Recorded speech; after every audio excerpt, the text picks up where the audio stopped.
मनपसंद मिठाई। तेनालीराम हमेशा जवाब देने के अपने नायाब तरीकों के कारण जाने जाते थे।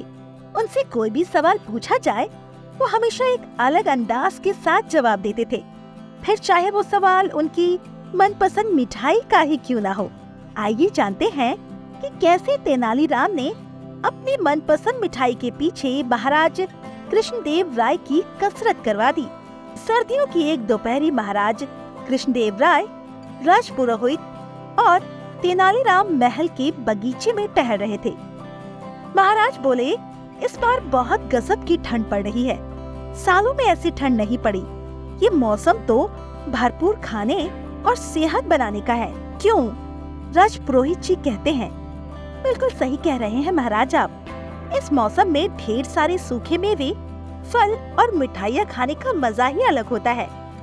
राजपुरोहित ने जवाब दिया। मिठाइयों का नाम सुनकर महाराज बोले, ये तो बिल्कुल सही कह रहे हैं आप। वैसे ठंड में कौन सी मिठाइयाँ खाई जाती है? राजपुरोहित बोले, महाराज, सूखे मेवों की बनी ढेर सारी मिठाइयाँ जैसे काजू कतली, बर्फी, हलवा, गुलाब जामुन आदि ऐसी और भी कई मिठाइयाँ हैं जो हम ठंड में खा सकते हैं। ये सुनकर महाराज हंसने लगे और तेनालीराम की तरफ मुड़कर बोले, आप बताइए तेनाली, आपको ठंड में कौन सी मिठाई पसंद है?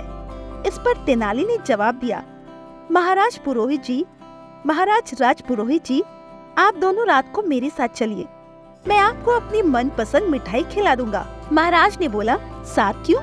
आपको जो मिठाई पसंद है हमें बताइए, हम महल में ही बनवा देंगे।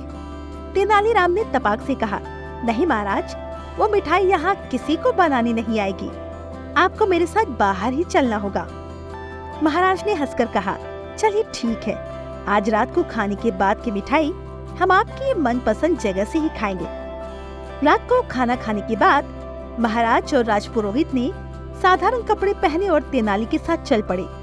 गांव पार करके खेतों में बहुत दूर तक चलने के बाद महाराज बोले, हमें और कितना चलना पड़ेगा तेनाली? आज तो तुमने हमें थका ही दिया। तेनालीराम ने कहा, बस कुछ ही दूर और।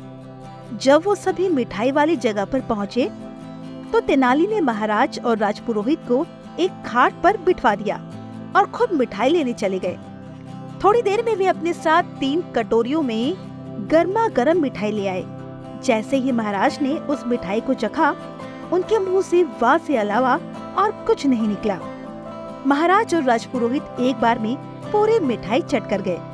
इसके बाद उन्होंने तेनाली से कहा, वाह पंडित रामाकृष्णा, मजा आ गया। क्या थी ये मिठाई? हमने ये पहले कभी नहीं खाई है। महाराज की बात पर तेनालीराम मुस्कुराए और बोले, महाराज, ये गुड़ था।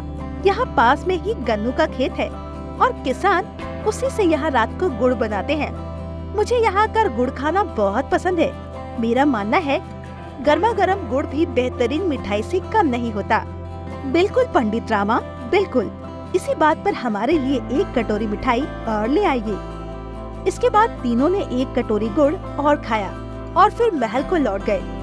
दोस्तों, इस छोटी सी कहानी से हमें यही सीख मिलती है, छोटी छोटी चीजों में भी वो खुशी मिल सकती है जो कई पैसे खर्च करने पर भी नहीं मिलती। तो दोस्तों, आप सभी को ये कहानी कैसी लगी? कमेंट बॉक्स में जरूर बताएं। वीडियो को लाइक करें, दोस्तों के साथ शेयर करें और हाँ, अगर आप हमारे चैनल पे नए हैं तो सब्सक्राइब करके भी जरूर जुड़े। आप सभी का बहुत बहुत धन्यवाद।